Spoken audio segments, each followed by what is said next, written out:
존경하는 국민 여러분, 안녕하십니까? 저는 평화통일가정당 비례대표 후보 황선조입니다. 전국 245개 전 지역구에 후보를 낸 평화통일가정당에 대해서 왜 나왔는지, 평화통일가정당은 무엇을 추구하는 정당인지 많은 분들이 궁금해하고 계십니다.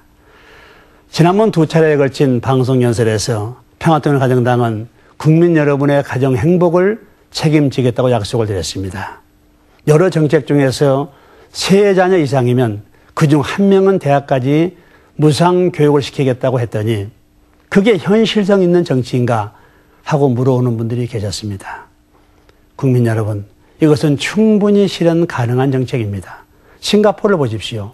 싱가포르에서는 3자녀를 둔 가정에게 각종 혜택이 주어지고 있습니다. 월 26만 6천 원의 보육부가 지급되고 있습니다. 아파트 분양권의 5%를 3자녀가 있는 가정에게 우선권을 주고 있습니다. 셋째, 넷째 자녀를 출산했을 때는 정부가 산모의 12주 임금 전책을 지불하고 있습니다. 평화통일가정당이 가족행복특별법을 통해서 추진하려는 3자녀 중 1명 대학까지 무상교육 정책은 그리 어려운 일이 아닙니다. 이미 여러 선진국들이 성공적으로 실행하고 있습니다. 조금만 정치권의 관심을 가정 중심으로 돌리면 가능한 정책인 것입니다. 이것은 하나의 예에 불과합니다. 국민 여러분, 평화통일가정당은 신생정당이지만 원대한 국가 비전을 가진 준비된 정당입니다. 오늘 저는 가정당의 비전에 대해서 간략하게 말씀을 드리고자 합니다. 첫째, 평화통일가정당은 21세기 대한민국을 세계 중심 국가가 될 수 있도록 발전시켜 나가겠습니다. 경제적 측면만 보더라도 한반도 대운하를 파겠다, 그건 안 된다 하는 정도의 차원이 아닙니다. 나라 안에서 뚫고 팔 것이 아니라 세계로 뻗어나가야 합니다. 한국과 일본을 잇는 한일 해저 터널을 뚫겠습니다. 러시아, 중국, 북한, 대한민국을 잇는 에너지 개발 프로젝트를 추진하겠습니다. 동북아 물류 중심국으로 가기 위한 구체적 정책을 펼쳐나가겠습니다. 저희 당은 후보 245명 중에서 36%를 외국에서 다년간 활동 경력을 가진 후보로 공천을 했습니다. 평화통일가정당은 어느 정당보다 더 세계화된 정당이라고 자부합니다. 둘째, 평화통일가정당은 우리 민족의 수건인 남북의 평화적 통일을 구체화하고 현실화 시켜나가겠습니다. 저는 기업인으로서 일찍부터 대북 사업에 참여해서 북한에서 전개되고 있는 평화자동차, 보통항호텔, 세계평화센터 운영 등에 관여하고 있습니다. 이런 인연으로 저는 지난해 8월 평양 보통강변에 있는 평화센터 개관식 참가단 단장으로 북한을 다녀왔습니다. 그때 공사석에서 만난 북한 고위 인사들의 말을 종합해 보면 남북관계가 긴장되거나 안보가 위협받으면 대한민국의 경제발전도 어려워지겠다는 느낌을 아주 강하게 갖게 되었습니다. 그러나 아쉽게도 우리의 통일 문제는 정치적 이해관계에 따라 이용되는 경우가 너무나도 많았었습니다. 존경하는 국민 여러분, 통일 문제는 정치적 타협의 대상이 결코 아닙니다. 일방적 퍼주기나 신뢰만을 기준으로 저울질하다가는 남북 통일을 준비할 수가 없습니다. 평화적 통일을 위해서는 남북 총선거를 거쳐야 합니다. 그래서 평화통일가정당은 남북 총선을 위한 민관 합동 전담기구를 만들어 굳건한 안보 태세를 기반으로 구체적이고 실질적 통일 정책을 추진하겠습니다. 정치, 경제, 사회, 문화 등 전 분야의 남북 교류를 확대해서 북한 내부의 변화를 유도하는 한편 남북한이 공유할 수 있는 사상 가치관과 세계관을 개발해서 민족의 동질성을 회복시켜 나가도록 하겠습니다. 또한 연간 400명 정도의 이산가족 상봉으로는 과거의 아픔을 치유할 수도 미래로 나아갈 수도 없습니다.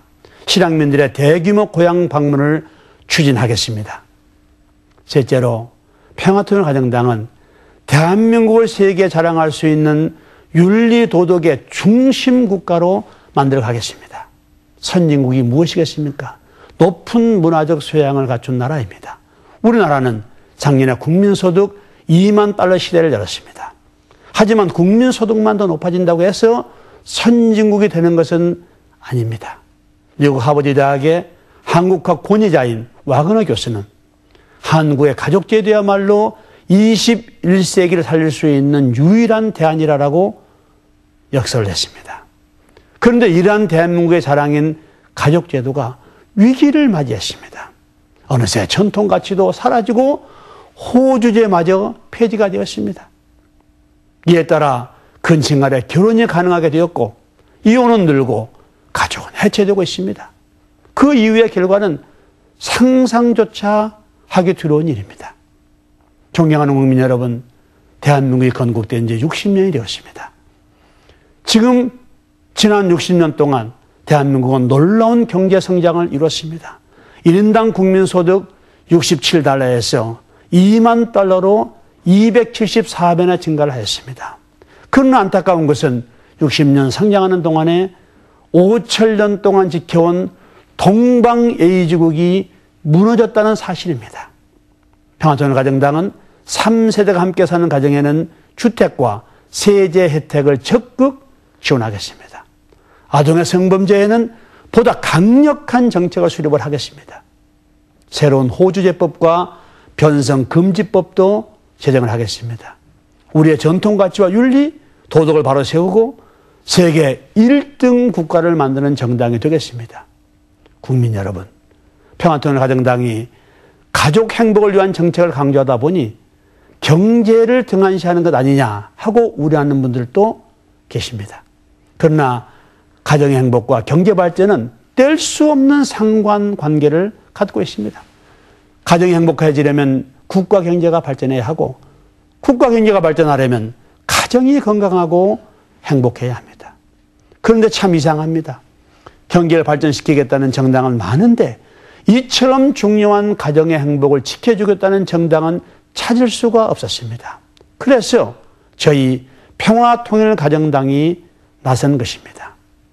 한국의 정치 형식은 1인 보수 정치에서 지역 정치로 다시 계파 정치로 국민들에게 실망만 안겨주고 있습니다. 이번에는 평화통일가정당의 정책을 주목해 주시기 바랍니다. 존경하는 국민 여러분, 우리 대한민국을 세계 중심으로 세울 정당, 평화적 남북 통일을 실현할 정당, 윤리와 도덕으로 대한민국의 가치를 바로 세울 정당, 가정의 행복을 지키는 정당, 세계적 기반 위에 지속적 경제 성장의 해법을 가진 정당, 바로 평화통일가정당입니다. 새로운 정치에 힘을 주십시오. 여러분의 한 표가 가정을 바로 세우고 나라를 바로 세울 것입니다. 국민 여러분의 가정에 사랑과 행복이 가득하시기를 기원합니다. 감사합니다.